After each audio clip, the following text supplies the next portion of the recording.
Jadi narimo ing pandum itu menggambarkan rasa ikhlas dan syukur atas segala nikmat atau pemberian dari Tuhan Yang Maha Esa.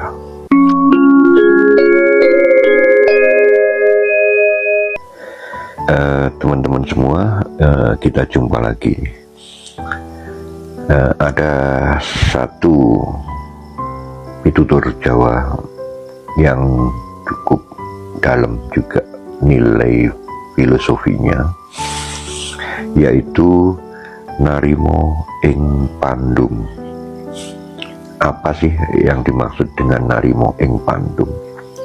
Ini dari pemahaman yang pernah saya terima ya.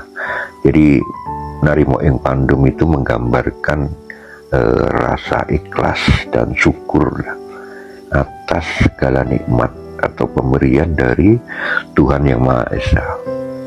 Nah, ini adalah sebuah petuah bijak Jawa yang bermanfaat sebagai pedoman diri untuk menerima pemberian Tuhan dengan rasa ikhlas dan tetap juga disertai rasa syukur. Mengapa?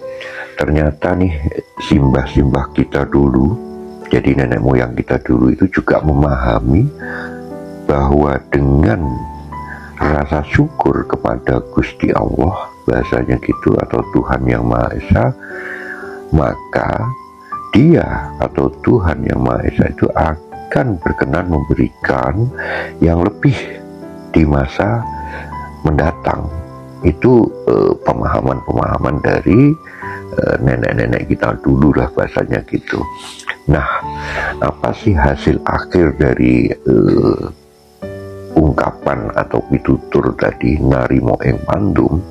Itu orang yang bisa melakukan ini itu akan bisa mendapatkan ketenangan dan ketentraman hati, hilang yang namanya perasaan iri, dengki, atau penyakit-penyakit hati lainnya.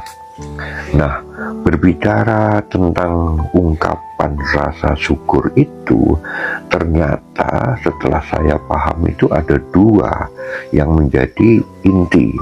Ya, yang pertama itu adalah wujudnya. Jadi wujud dari ungkapan rasa syukur itu apa?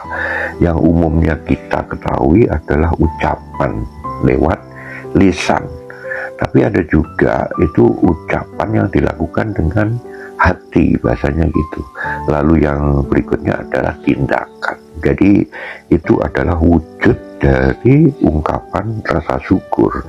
Lalu yang kedua, ini poinnya adalah waktu. Jadi untuk ungkapan rasa syukur itu apa ya istilahnya, waktunya itu bisa dipakai untuk waktu yang telah lewat. Artinya kita telah menerima apa yang telah lewat, itu kita ungkapan syukur. Lalu yang berikutnya adalah saat ini. Jadi saat ini yang terjadi sekarang ini, kita juga wajib ungkapin rasa syukur itu sendiri. Nah, berikutnya adalah yang akan datang. Nah, jadi yang belum terjadi ini ada juga yang pemahaman yang harus diungkapkan syukur juga. Artinya seperti itu. Nah, kalau bicara yang akan datang ini, rasa-rasanya sih kalau di apa ya istilahnya ilmu modern ini ibaratnya seperti apa ya bahasanya itu seperti law of attraction gitu, seperti itu. Nah, itu mungkin ada sedikit kemiripannya karena membayangkan atau mengangankan sesuatu sudah didapat lalu mengucapkan syukur. Jadi simbah-simbah kita dulu juga ternyata canggih juga, ini sudah berpikirkan seperti itu. Nah, berikutnya ini, umumnya rasa syukur seseorang itu akan muncul nih. Jadi akan muncul di saat dia menerima hal baik. Jadi bentuknya apa? Nah, hal baik yang dimaksud ini pada umumnya itu sifatnya yang nyata. Seperti ini, orang mendapatkan uang, orang mendapatkan hadiah, atau kalau bekerja mendapatkan jabatan dan seterusnya gitu. itu akan muncul yang namanya rasa syukur. Meski tidak semua orang itu ingat untuk ucap syukur itu sendiri, saking senangnya gitu. Nah, kalau boleh di matematikakan ya, atau boleh dipikir ya, kita coba logik lah bahasanya gitu. Dalam satu hari ini sebetulnya atau idealnya itu kita berapa kali sih untuk bersyukur, bahasanya kan gitu. Nah, kalau misalkan itu dihitung, setiap pemberian Tuhan itu kita harus ucapkan satu rasa syukur. Coba bisa dibayangkan, dalam satu hari itu kita harus mengucapkan atau mengungkapkan rasa syukur itu berapa ribu kali gitu. Nah, teman-teman bisa coba analisa lah bahasanya gitu. Kata-kata saya tadi ya, bahasanya kalau Tuhan itu memberikan satu kali, kita ungkap ukur satu kali, maka dalam satu hari kita ini harusnya mengucapkan rasa syukur itu berapa ribu kali gitu. Nah, penjelasannya seperti ini. Kita mulai dari pagi hari. Waktu kita selesai tidur, lalu bangun tidur. Pada saat bangun tidur, kita sadar ternyata kita masih bisa bernapas lega. Napas bisa keluar masuk dengan lega. Lalu yang kedua, mata mulai bisa membuka, melihat sekeliling dengan tetap normal dan sehat. Telinga juga bisa mendengarkan. Bahkan waktu misalkan ke dapur, ternyata kita minum kopi misalkan, ternyata rasanya juga enak. Nah, di situ seharusnya berapa kali kita ungkapkan rasa syukur. Nah, coba seperti tadi dibilang, kalau setiap satu pemberian dari Allah atau dari Tuhan kita ungkap rasa syukur, maka pagi itu aja sudah berapa kali kita ungkap syukur. Jangankan ngomong satu hari, setiap jam pun, setiap detik jantung kita ini berdetak dengan normal, di situ harusnya muncul rasa syukur. Itu kalau kita hitung-hitungan. Tapi ya oke lah, karena kita sendiri atau saya sendiri juga sebagai manusia tidak bisa selalu seperti itu. Paling tidak dengan memahami ini kita juga akan berupaya lah bahasanya gitu untuk bersyukur, selalu bersyukur bahasanya kan gitu. Nah, kita sendiri sebetulnya dalam kehidupan ini ya, menurut cerita atau wejangan dari Simbah itu dikasih kiasan seperti ini. Misalkan kamu punya uang, tadi berhubungan dengan kita terima syukur nih.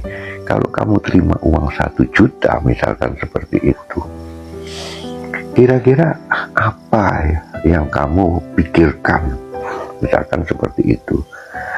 Pikiran, kalau bicara pikiran, mungkin ungkapannya akan selalu bilang, wah ini kurang, misalkan kayak gitu.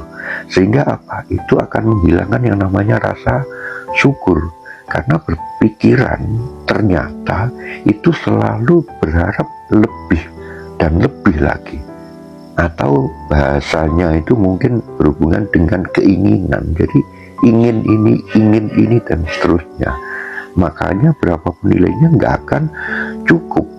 Nah, berbeda dengan makna 1 juta, tetapi dilakukan pemaknaannya menggunakan hati. Itu yang keluar, itu akan menuntun mata kita melihat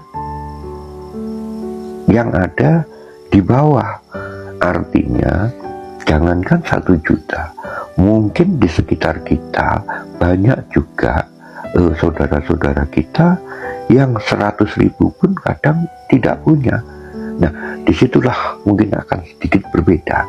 Kalau di pikiran isinya mungkin keinginan, kalau di hati ini ya dengan melihat seperti tadi yang muncul adalah rasa syukur gitu.